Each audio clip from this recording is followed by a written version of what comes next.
L'économie est souvent vue comme un réseau de contraintes s'imposant à toutes les actions humaines, en définissant le cadre où elles se font.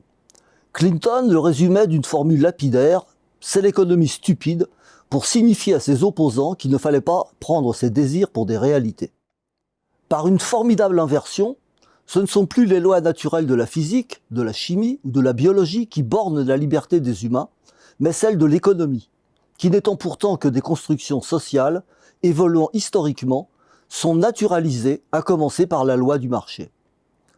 Ce rôle essentiel que joueraient les lois de l'économie conduit logiquement à se tourner vers les économistes qui font profession de les étudier et de les comprendre. Et dans tous les grands pays développés, existent des conseils économiques censés aider les politiques à définir les politiques publiques prenant en compte ces fameuses lois. Pourtant, nombre d'économistes regrettent de ne pas être écoutés par les politiques et cherchent à en comprendre les raisons. Parmi celles-ci, il y a la manière de raisonner des uns et des autres.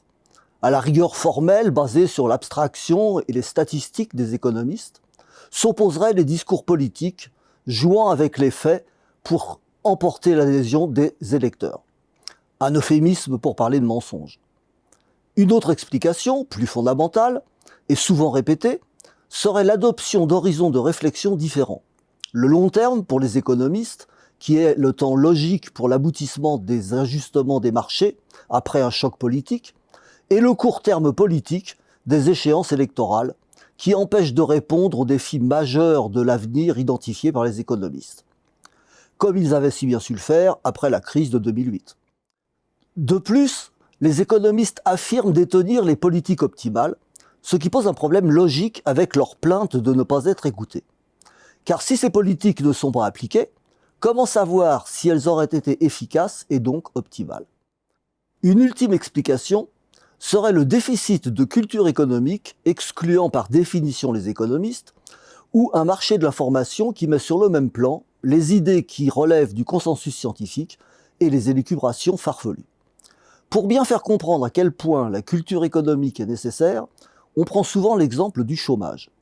Ceux qui n'ont jamais fait d'économie auraient une vision statique du monde, croyant que l'emploi est un gâteau de taille fixe, impliquant une nécessaire réduction du temps de travail.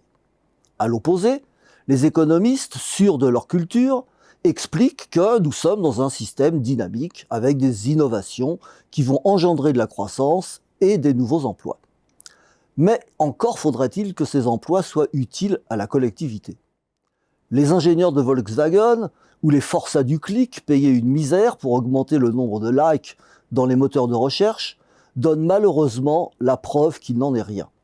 Ce qui compte avant tout, ce n'est pas de savoir si le gâteau est fixe ou pas, c'est de savoir de quoi il est composé.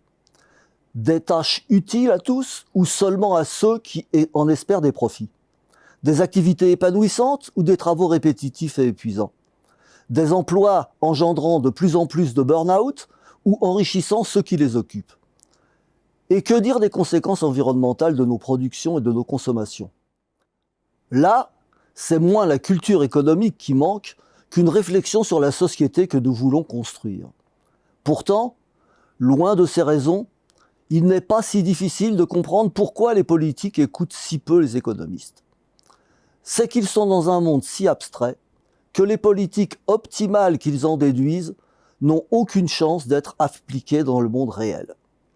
Ce qui n'a pas été le cas des épidémiologistes lors de la pandémie, capables de s'appuyer sur des faits statistiques, mesurant les effets des mesures qu'ils suggèrent, et les responsables politiques comprennent parfaitement que les propositions des économistes ne reposent que sur des bases très fragiles, se référant à un monde trop visiblement imaginaire, comme cette taxe carbone universelle sans exemption, quel qu'en soit l'émetteur.